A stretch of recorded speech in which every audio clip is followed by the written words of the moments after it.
Hello, everyone, and welcome to another edition of The Danny Show. I'm your host, Dan Cody.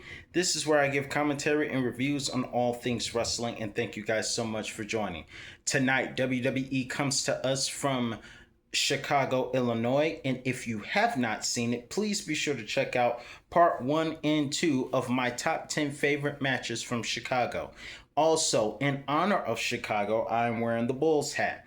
And you probably noticed a couple of things. The first thing you notice is that there's CM Punk wearing the championship, and that I have two new collector items right here, which involve AJ Styles and Triple H from the exact collection of Triple H 1999 SummerSlam, where WWE will be at the same city it was then, which is Minneapolis, Minnesota. But why is that looking the way it is? I'm going to tell you why. Earlier tonight, WWE was supposed to book for Chicago to have Sami Zayn versus Cody Rhodes for the WWE Championship. And of course, Gunter attacked Cody Rhodes and kicked the door in, slamming it against Cody's head of a limo. He put his head through a limo door, or squashed his head with a limo door, excuse me, thus taking Cody Rhodes out of the picture, and now we need a replacement. And let's be honest, we all saw this coming, and that was that CM Punk would be the replacement. And obviously, thank you, Nick Aldis, but we saw this coming because obviously this is CM Punk's hometown.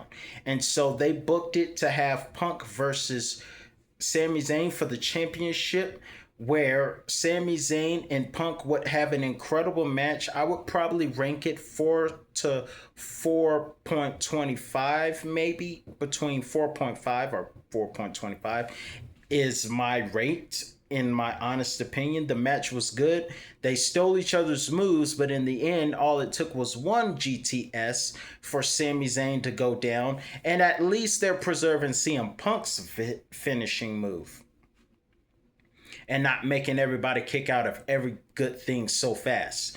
But moving forward, that was a good match, and CM Punk reiterated his memory of Chicago 2011, which I watched that match earlier today, which CM Punk versus John Cena, and CM Punk blew the kiss and walked away through the audience, and he reacted that exact memory tonight.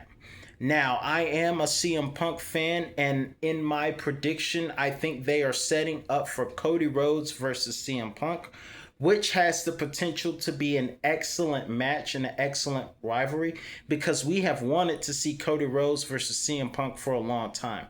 However, I do understand that there are a lot of fans who are going to be upset about the fact that Sami Zayn's championship run was short-lived. Although on screen, a lot of fans are turning on Sami Zayn anyway, and they've been turning on him since his rivalry with Trick Williams. Also tonight, we had Seth Rollins come out and cut an incredible promo, a soft-spoken promo, which for some reason was interrupted by LA Knight, who would later on that night be attacked by Jimmy Uso and Jacob Fatu. But before LA Knight interrupted a pretty good promo, Seth Rollins explained his actions in the build up for SummerSlam. He even said that Seth Rollins feels that the reason he did what he did with the chair being put in Roman Reigns' back, which by the way, Roman Reigns has not been the same since. But the reason for him acting the way he did was to stay close to Roman, and the fact that Roman Reigns was the chosen one. And the reason he was chosen is the same reason The Rock was chosen. It's because they are part of the bloodline. And not only that, but his father, Soul Man Rocky Johnson, a black wrestler who also made history, was also before The Rock. and they wanted them to fill those shoes. The problem with trying to fill those shoes is that they were shoved in the fans' face. And not only that, but they were shoved things as well. Because WWE management, and for those of you who don't get this reference, I'll explain. But WWE management at the time metaphorically put Saul's armor on Roman Reigns just like they tried to do The Rock. Fortunately for The Rock found his way in quickly and said, this trying to be good guys so quick is not working. They're not buying it. And quite frankly, I'm not feeling it. So let me do something that works. And The Rock did that in an incredible promo in 97 where he said The Rock was a lot of things, but sucks isn't one of them. Likewise, with Roman Reigns, they tried to, as Seth made point of, he was the chosen one. And metaphorically, just like in the Bible days, the king put his armor, just like King Saul put his armor on David. Roman Reigns was forced to be this guy because of his family's history. Instead of letting Roman have or find his own way, they forced him into something and they shoved him in fans without having his character. With, as Seth said, not being able to do the promos too well and wrestle too well, and the fans let him know about that. And many people believe that Roman Reigns was given main event bookings without earning it because of his family's bloodline. And that also contributes to the point of King Saul's armor. When David was about to fight Goliath, King Saul gave David his own armor. And David was like, this is not working. I'm going to fight this giant my own way. And that's the issue with WWE. They were trying to put King Saul's armor on him instead of giving him a chance to develop himself to be what he is now. And it took 2020 and him turning heel to finally find himself and become the man that we all know and respect and acknowledge, pun intended, to this very day. But Seth said because he was chosen without development and without maturing and preparation, Roman Reigns said it on the Legends biography himself that he didn't have that forget you, or as I like to call it, defiance money. So he had to resort to succotash. I don't know what that means, but he had to resort to those type of promos and whatnot. And even Cena said, you have become a cheap version of me. So it took that happen, and that's the reason why Roman Reigns took the chair shot to the back and was never the same since, because in Seth Rollins' words, I was just like the kid watching in the front row. I wanted to be a wrestler. This wasn't handed to me. So I understand Seth Rollins' promo, and it almost sounded like a shoot.